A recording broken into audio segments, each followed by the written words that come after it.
ما عرفتش وصلكم الخبر ولا ما وصلكمش.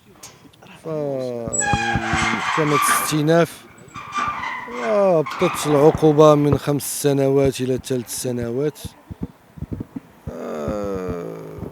شي غير ما ما يمكنش نتوما ما عندكمش الإحالة ديال المجلس على الحسابات اللي هو مؤسسة دستورية.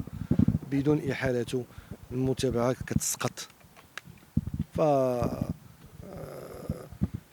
قرار المحكمة يحترم، ولكن أنا ما مقتنعش به.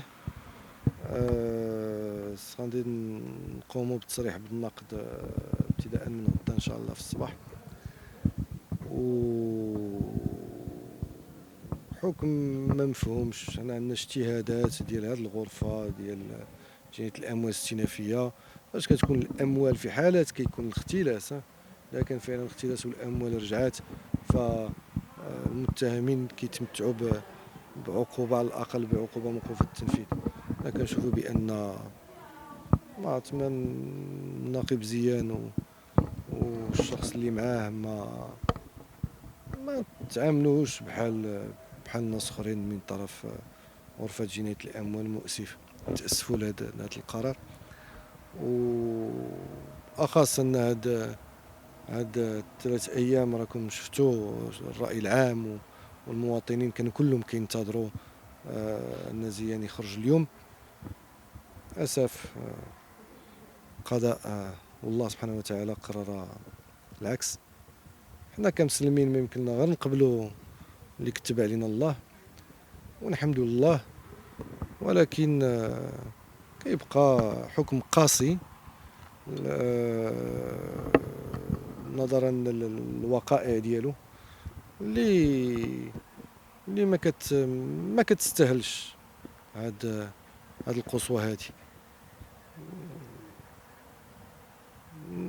بزاف الناس كيخصها تكون في ديورها، تكون مع ولادها، ماشي في السجن.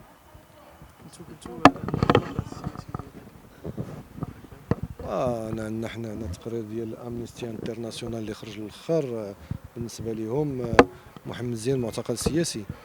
امنيستي انترناسيونال ماشي اللعبه. امنيستي انترناسيونال بحال اللي قال النقيب زين في الكلمه الاخيره ديالو، هو كيعقل بان في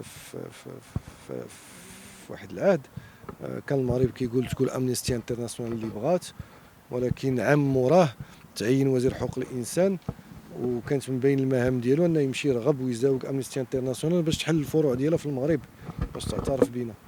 ف امنيستي انترناسيونال فاش كتقول لك بان شخص معتقل سياسيا، كونوا على يقين على ان جميع المؤسسات الدوليه، سواء اللي كتكون تبع الامم المتحده ولا مؤسسات دوليه تبع الدول بحال البرلمان الاوروبي ولا غيره، كيرتكزوا على تقارير ديال امنيستي انترناسيونال. باش امنيستي انترناسيونال كتقول لك فلان معتقل سياسي، كونوا على يقين بان بالنسبه في العلاقات الدوليه هذاك الشخص كيتعتبر معتقل سياسي. اليوم عندنا في المغرب اكبر معتقل سياسي من ناحيه السن. انجاز مزيان، عندنا واحد الركن. نعم. هو الحكم كعقوبة ما أثرتش عليه، ولكن كيقول لي يعني أن ما هو الدور ديال المجلس على الحسابات. أن الدستور كيقول بأنه هو الذي يدقق ويفحص حسابات الحملات، حسابات الأحزاب السياسية والحملات الانتخابية.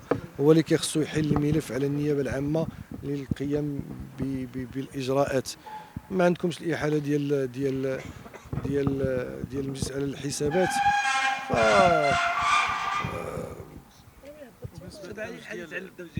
نعم. واش غيكون دمج بيناتهم ولا ما بصدق والله ما نكذبش عليكم. انا واحد الانسان، اعوذ بالله من قلت انا واحد الانسان اذا ما كنتش متيقن بشي حاجه ما يمكنليش نجاوب.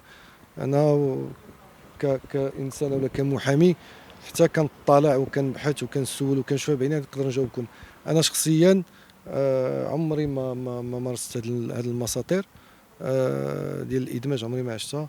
فما يمكنليش نقول لكم واش يكون ولا ما يكونش. خصني نشوف حتى غدا في الصباح، نوضوا من النعاس شويه ونكونوا شويه واعيين ونشوفوا واش كاين امكانيه الادماج، واش الامكانيه كاينه ولا ما كايناش. ولكن على ما يبدو نعم. المؤسسات القضائيه بانكم تحولوا النقد. نعم. عندكم ثقه في المؤسسه؟ هي ماشي قضيه ديال الثقه ولا ماشي ثقه. عندك واحد المساطير في المغرب هي هذه. كيكون حكم ابتدائي، مع الاختيار الوحيد اللي عندك هي تستنفو. كيخرج حكم استئنافي كتبقى عندك الحل الواحد هو النقد. فاحنا غادي نمارسوا هذا الحق. عنصر الثقه ما عنده حتى شي دخل في هذا، ما عنده حتى شي دخل في هذا الاعتبار.